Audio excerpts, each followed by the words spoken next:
Barstow, on the edge of the desert, when the drugs begin to take hold. You're either in or you're out. Right now. I want to gamble.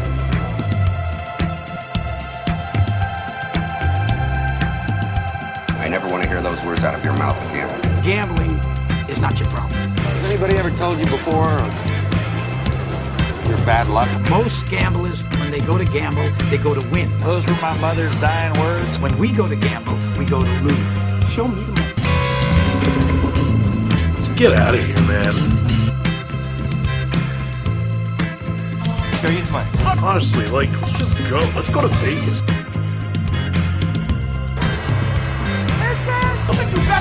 Jerry, I want you to say what you would mean it, brother. Show me the money! It's the Sports Memory Vegas pregame show. Happy Sweet 16, everybody. The suns are out, the birds are chirping, and all eyes are on Indianapolis. And it is the best day of the year. I mean, it's supposed to get into the 70s. You literally do not have better weather to sit outside and watch some basketball today. And we have some phenomenal matchups. So today, I'm just going to break down the 4 Sweet 16 games. I'll be back tomorrow to give you a preview of the other 4. But again, and I do, of course, have a hockey bet. As you guys know, that's my money maker. That's my way to make you guys money. So I have one play here, but let's not waste any more time. Let's get into the games. And we have the two of the Cinderellas early. Oregon State, Loyola. I think this is a great matchup. I've seen all week, everyone is picking Loyola to get to the Final Four, to come out of this bracket. Not so fast, my friend. Not so fast. Oregon State is the real Cinderella to me. Loyola doesn't have a guard that can stop Ethan Thompson. I know what you're saying. Loyola stopped Ayo Dosunmu. Oregon State stopped the Georgia Tech guard, Alvarado. Loyola's defense has a way to clamp things down, but I don't think so. I think Oregon State really has something going on right now, and I love them not just to cover the 7 points. I love Oregon State to win. That's right, plus 230. Oregon State money line is going to be my play in this game, and there's a few reasons why. Oregon State is 19-6-1 against the spread and 5-0 against the spread in their last 5 games.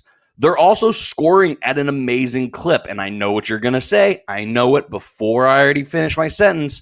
So was Illinois. Illinois was a scoring team, and Loyola held them to 58. Agreed. But I don't see it happening now.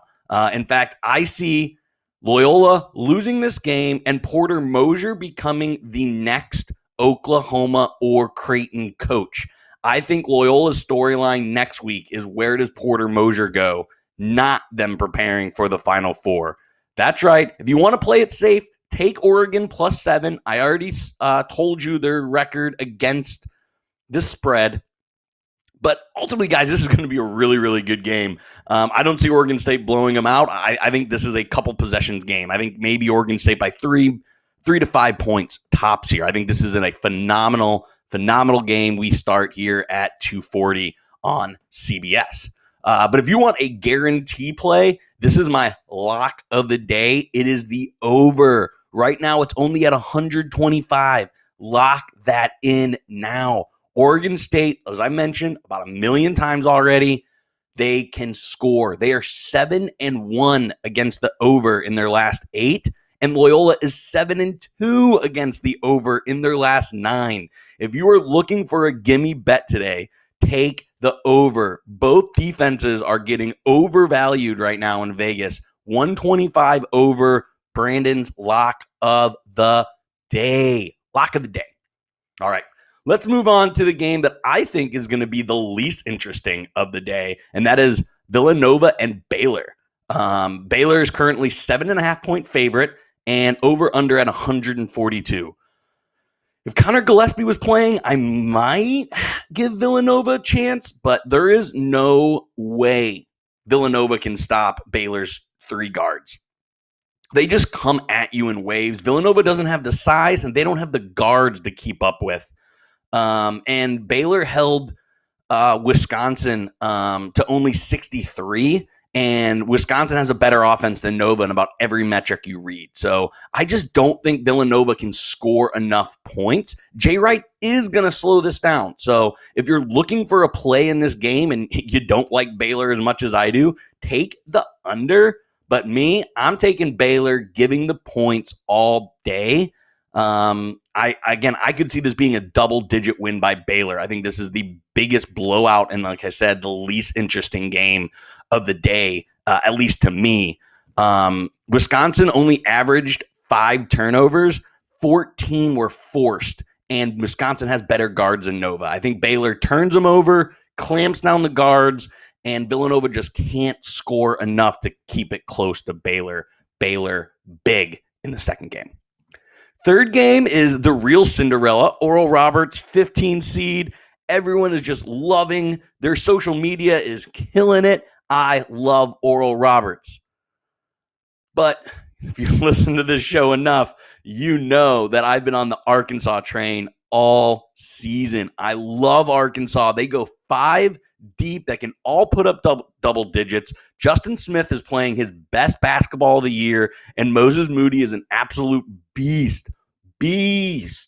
And I just love what Musselman's got going on. That team is just gelling, and I think they could give Baylor a run. Again, I'll be looking forward to breaking that down here in a couple of days. But yeah, I'm the lines right now at 12. I like Oral Roberts to cover. I think Oral Roberts can score enough. That's what Arkansas does. Sometimes they don't play a lot of defense, and Oral Roberts is going to love that. I think a banner is going to have a great game down low. Arkansas doesn't really have the size, but I think they're going to lock Admis down. Abanor and Admis combined for 50-plus points in the past 2 games. I just don't think they get there this time. So again, I'm taking Oral Roberts getting the points because I do think they make this 7 to 10 point game, which means they cover. But again, I think Arkansas wins this. I think it's one of these games that kind of hangs around 5 to 10 points. It might get to a 2 or 3 point game, might extend out to 12 or 13. But I think it kind of lives in that couple possessions all game, and Arkansas comes out ahead. And then we got the nightcap for us. And again, I got another upset alert. Again, if you follow the show, I normally have my upset of the day. I'm calling 2 upsets today. I already mentioned I like Oregon State at plus 230. I love Syracuse at plus 230. Jerome's hip for Houston is just not 100%. Quentin Grimes isn't playing his best basketball, and you really, really need to be able to shoot to go at a 2-3 zone. I don't think they have the big man in the middle to split it, and I don't think they have the shooters to beat it. Ultimately, this game's going to come down to Syracuse's shooting. Can Buddy Boeheim continue his reign? I don't know if he can keep up shooting how he's shooting, but I love the horses that Syracuse can throw at Houston. I think this game is going to be very slow, maybe a little ugly, but that's exactly what Syracuse needs. I think the under which is currently at 141. I think this game is comfortably in the 60s. It wouldn't surprise me if even it's low 60s, high 50s. I think this is an ugly game. Houston barely got past Rutgers. I don't think they get past Syracuse, and I think we see Syracuse in the Elite 8. Boeheim does it again. Never doubt this guy. He just keeps producing. So I got, again, to recap, I got Oregon State upset. I got Baylor big. I got Arkansas with an Oral Roberts cover, and I got Syracuse with another upset. Lock of the day, again, is in this first game. Over 125 is criminal, guys. It's absolutely criminal. Let me go and check what it is right now. It is still at 125. This is insane. Empty your DraftKings, FanDuel, MGM, whatever you bet, empty it. And guess what? You can yell at me online, slide in my DMs, rip me, but I don't care. I haven't felt this comfortable about a bet in a long time, guys. Oregon State Loyola over. And again, it wouldn't be me if I wasn't absolutely banking on the Tampa Bay Lightning. They are absolutely rolling. So I told you I would give you a hockey bet, sticking with my bolts, not puck line, just money line. And then again, I like the Penguins as plus money as well. I'm not parlaying that up. If you want to go with a parlay, again, I always give a parlay of the day, which I just mentioned. Oregon State money line, Syracuse money line. I'm taking Oral Roberts plus 12, and I'm taking Baylor minus 7.5. That pays out at about 2,700, guys. That is almost 4-1. It's pretty dang close. That's amazing value. So hammer that in. A $10 bet will get you about $300. So lock it in. Everyone have a great day today. If you're in Indianapolis, again, get outside. It's already comfortably in the 60s. It's an amazing day out. You've heard enough from me. Go enjoy.